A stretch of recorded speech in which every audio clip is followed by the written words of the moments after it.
Okay, let's take a look at how complex descriptors look in Arabic. So we saw English examples in the previous lesson. Now for the Arabic. So it's actually pretty simple. If you see a general noun followed by a full sentence, you have yourself a complex descriptor. Okay. So the general noun is the noun that's being described, and then the full sentence is acting as the descriptor. Okay. The thing describing the noun. So in this, because usually, okay, never mind. What? No, the comment wasn't correct. So. Okay. you caught yourself. So let's look at examples. Here we have قَوْمٍ يُؤْمِنُونَ. So قَوْمٍ is a general word. And then it's followed by يُؤْمِنُونَ, which is a full sentence, right? Even though it's just an action counts as a full sentence because we have our action and embedded doer in there. So it checks off, right? It's a general noun followed by an action, which makes a complex descriptor. Okay. And the way it translates is a nation that believes. So قَوْمٍ is a nation, and يُؤْمِنُونَ translates as believes, but we add the that in there because in English, a nation believes does not translate as a description. Right. Right, so you add the that in there to make it translate like a description. Okay. Is that clear? Okay, let's look at their next example. رَجُلٌ افترى على الله كذبا. So we're starting off with a general noun, right? رَجُلٌ. And then افترى على الله كذبا is a full sentence. Yeah, an right? action sentence. An action sentence. And so we're looking at a general noun followed by a sentence, which means the first word is our noun, and the sentence is the descriptor. And if we were to look inside the descriptor, we have a action, right? And then a TLDR, and then a receiver. It's just an ordinary action sentence. And then how is it translating? A man who fabricated lies against God. So a man is our noun, thing that's being described. And then fabricated lies against God is the way the sentence translates. And then we add the who to make it sound like a descriptor. Okay. Right? Because if you say a man fabricated lies against God, totally different meaning. Doesn't sound like a descriptive fragment. Got it. Okay. So descriptive fragments, like we saw that in the last lesson in the English as well, where it'll have a who or a that or a which between the noun and the description. You'll add a who, which, or that in between to make it sound like a description. And then one more here, we have أرض فيها ماء. So أرض is a noun, right? A general noun. And then فيها ماء is a full sentence. In this case, it's a is sentence, right? And then there's a break between فيها and ماء because specific noun, general noun. So full sentence. And then it translates as a land in which there is water. So أرض is a land. That's the thing being described.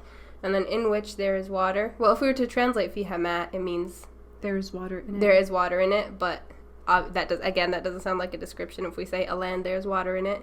And so we rearrange it, say a land in which there is water. Okay. Is that clear? So when we translated the sentence before, we said without it being a descriptive, we said in it is water or there is water in it. But there's no it in the English. Oh, right. Yeah. That's a good observation. And that is because the it is an awkward pronoun.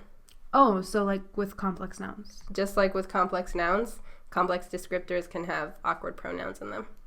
I guess, yeah, you wouldn't say a land in which in it is water. Exactly. Okay. We don't say a land in it is water or which in it is water. Right? So if you find a complex pronoun, awkward pronoun, just ignore it in translation. Okay. Right? Same with complex nouns. All right. Yeah. It's not a foreign concept. We've seen it before. Okay. And then here's something to note as well. A noun can have more than one descriptor. So let's look at some examples of that. So like in English, like big red ball. Exactly. Or something like that. A big red ball. The ball is being described as big and as red. So same in Arabic, you can have more than one descriptor. So here we have قوم ظالمين لا يؤمنون بالآخرة. So we're starting with a general noun, قوم. And then ظالمين is actually just a... It's a normal description, right? Because it's general noun description. Exactly. It's general, and then noun and adjective. So that's the normal descriptive fragment that we've seen up until this point. And then لا يؤمنون بالآخرة is the new kind of description that we just learned this lesson. It's a full sentence coming after a general noun. Okay. So this is description number 2. So you can have two different types of descriptions for one word. Oh, so like if we were to say like a red ball. Exactly. That is really super duper bouncy. Yeah, a red ball, for example, that fell in the mud. Okay. Right? So we have the ball being described both as red and being described as having fallen in the mud. Mm-hmm. So the first description is just an ordinary adjective, and then the second one is a complex one. Okay. Right? So you can have the same thing in Arabic. So here we have ظالمين and لا يؤمنون بالآخرة are both describing قوم, but one is just a normal noun and one is a complex descriptor. Or one is a normal descriptor, one is a complex descriptor. Right? So here, an oppressive nation. So nation is the word that's being described, and then there are two descriptions for it. First is oppressive, which is just a normal description, and then the second is that does not believe in the afterlife. Okay. Is that clear? Yeah, so when translating a noun that has two kinds of descriptions, like the sequence will be, because when it has a normal description, like when we first learned descriptives, we said flip it around. Yeah, you flip it around. But when it has a complex description, you kind of keep it in the same order, and you just add the that or the which. So if you have both, you just combine both rules, basically. Okay. So the normal adjective or the normal descriptor still comes before, and then the complex one still comes after. Okay. Yeah. Okay. More examples. رجل كافر افترى على الله كذبا. So actually, we saw this example before. We just saw رجل افترى على الله كذبا, and we kind of added kafir in there. So again, we have رجل, which is the noun that's being described, and then kafir is description number 1, and then افترى على الله كذبا is description number 2. Okay. And then again, same thing. First one is normal, just a normal adjective. Second one is a complex descriptor. Okay. So a disbelieving man who fabricated lies against Allah. Man is the noun that's being described. And then the two things that are describing it are disbelieving and who fabricated lies against Allah. Okay? And then another example. أرض قريبة فيها ماء. So أرض is the noun that's being described, and then قريبة is description number 1. Because it's general, it's a description. Yep. Okay. It follows all the rules that we learned way back when we first learned descriptive fragments. And then فيها ماء is our second description, and that's a complex descriptor, full sentence. Okay. And then it has, it's the same one, it has the awkward pronoun there. Yeah, it has the awkward pronoun there. Okay. Yeah, and that's why we're translating it as a nearby land. So land is the noun. And then nearby is adjective number 1, and in which there is water is adjective number 2, which is a complex adjective. Okay. Okay, or a complex descriptor. Oh, right. Okay. And then let's look at some actual ayahs. So here we have بشر مثلكم يأكل مما تأكلون منه. So again, same thing. بشر is the noun that's being described, and then مثلكم is description number 1, just a normal word. Oh, but how is like it doesn't, well, how is that descriptive?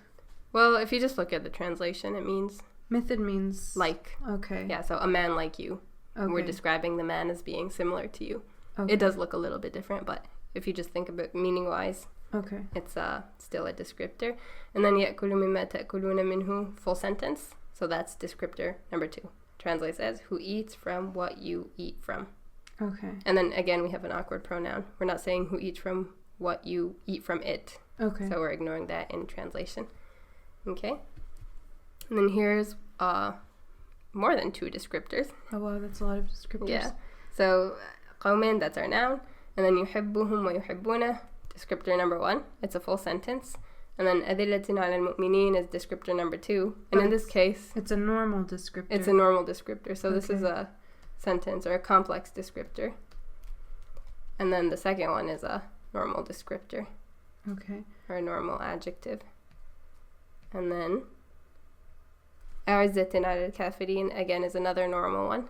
Because it's just it's just a general word. Okay. Right, and then يجاهدون في سبيل الله, again we have a complex descriptor. Wow.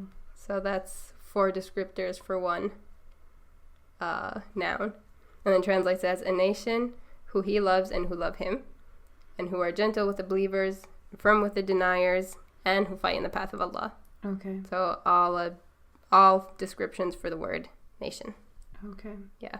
And this is kind of an exceptional case. You don't usually have 4 descriptors. Okay. It's usually 1 or 2. All right. But you can have more.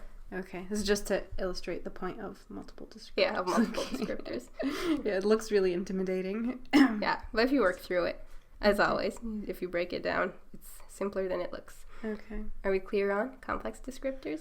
So, the basic rule is a general noun followed by a full sentence. Right, general noun followed by a full sentence. Obviously, a sentence can be is or action. Is sentence or action sentence. Good. And then sometimes you can have more than one description. Right. And it can be more than one type. So it can be like a normal descriptive word, like a normal adjective, or it can be a complex one. Right.